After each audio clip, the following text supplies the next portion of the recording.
Здравейте! Казвам се Георги Пейчинов и съм управител на Вояж, вашия туристически агент. С колегите ми решихме да направим серия видеа, които целят да ви помогнат в избора на вашата почивка, екскурзия, круиз за вас и вашето семейство. Днес ще говорим за лятна почивка в Турция. И сега знам, че много от вас ще кажат: Турция, кой ходи в днешно време в Турция при всички тези атентати?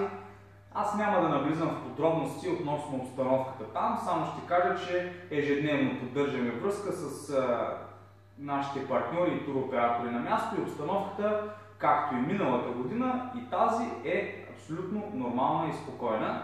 И ще дам една статистика от Националния статистически институт, която гласи, че за миналата 2016 година Турция е била посетена от 270 000 български туриста. Като тук искам да подчертая, че става въпрос само за хора, които са посетили страната с цел туризъм, почивка или екскурзия, а не за такива, които са отишли по бизнес. Какви проблеми възникват при избора на почивка в Турция и какво е необходимо да знаете, за да бъде вашата почивка перфектна?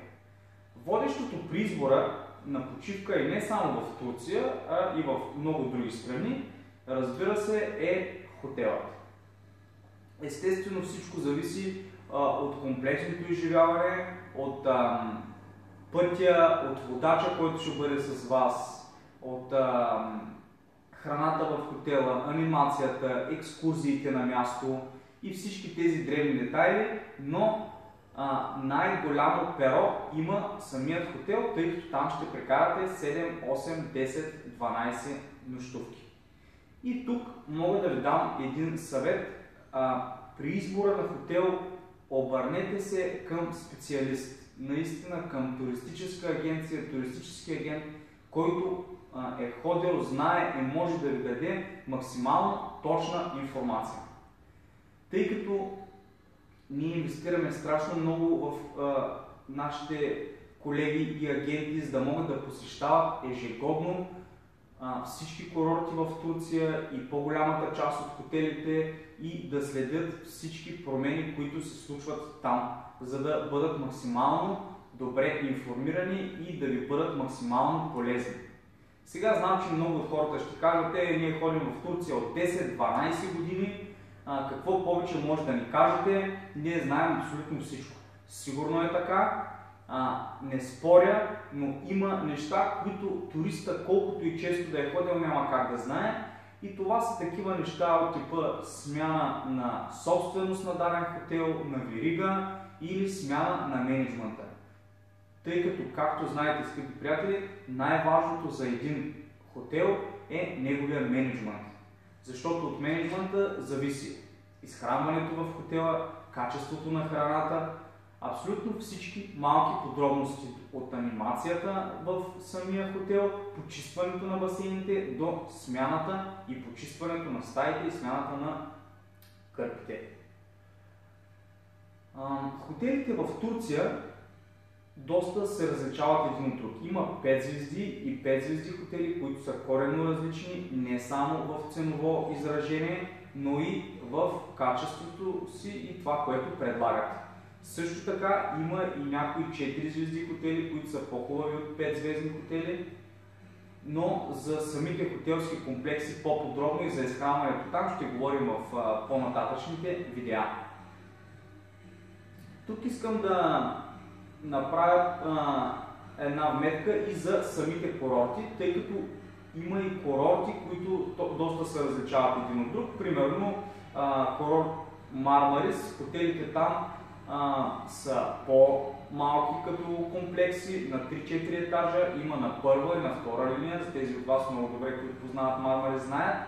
В Бодрум, примерно, или в Анталия са огромни хотелски комплекси с 150-200 000 квадратни метра площ, широка площ, на няколко сгради са разделени вътре с аквапарк, зоопарк, увеселителни паркове и всякакви такива подобни забавления.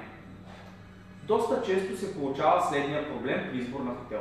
При нас идват хора, които казват: избрали сме си хотел Хикс и искаме да направим резервация за там. И аз питам, добре, каква е причината за този хотел? Били ли сте до сега там? Те казват, не, наши приятели ми го препоръчаха. Тук доста често получаваме такива запитвания и обикновено се получава така, че хората остават след това разочаровани. И причината е в това, че не винаги това, което ваши приятели или познати ви препоръчват, съответства на вашите желания и нужди. И обикновено хората се връщат разочаровани и казват, вие ни изпратите в този хотел. Поради тази причина, ние винаги задаваме много въпроси и се опитваме максимално да съберем повече информация за клиента, за да може да създадем така наречения профил или портрет на клиента и да можем да бъдем максимално полезни. Какво имам предвид? Задаваме въпроси от сорта на кога последно сте били в Турция, какво ви хареса там, в кой курорт сте били, в кой хотел, какво ви хареса в хотела, какво не ви хареса в хотела, с семейството ли бяхте, с деца и всички тези въпроси, които са важни, за да можем ние да ви препоръчаме най-подходящата и най-добра почивка за вас и вашето семейство. Тук доста хора не се сърдят и казват какви са тези въпроси, които ми задавате. Давайте по-бързо да направим някаква резервация. В такъв случай и се е случвало наистина, просто отказваме да правим резервация, ако не познаваме по-подробно човека и неговите желания, това къде той иска да почива. Защото много често се случва, че след това хората отново се връщат разочаровани и казват, вие ни пратихте на това място и нашата почивка не беше окей. Разбира се, когато отказваме да правим резервации, хората се очудват и казват, добре, ние ви плащаме, за да направите тази резервация, какво повече ви е необходимо, нали? Вие сте длъжни да направите. Аз в такива случаи казвам не, съжалявам, но не сме длъжни, има колеги, може да отидете при тях, за да си направите резервация. Ние не можем да си позволим да ви изпратим на почивка, аз не мога да ви изпратя на почивка, някъде се едно да изпратя семейството си или мои близки приятели на почивка на място, което аз не съм убеден, че ще бъде идеалното за тях и че ще им хареса на 100%. Затова лично един съвет мога да ви дам.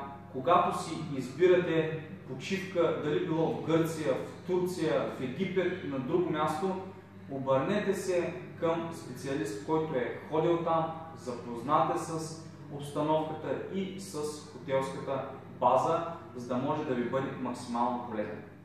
Това е всичко от нас за днес. Благодаря ви, очаквайте още видеа.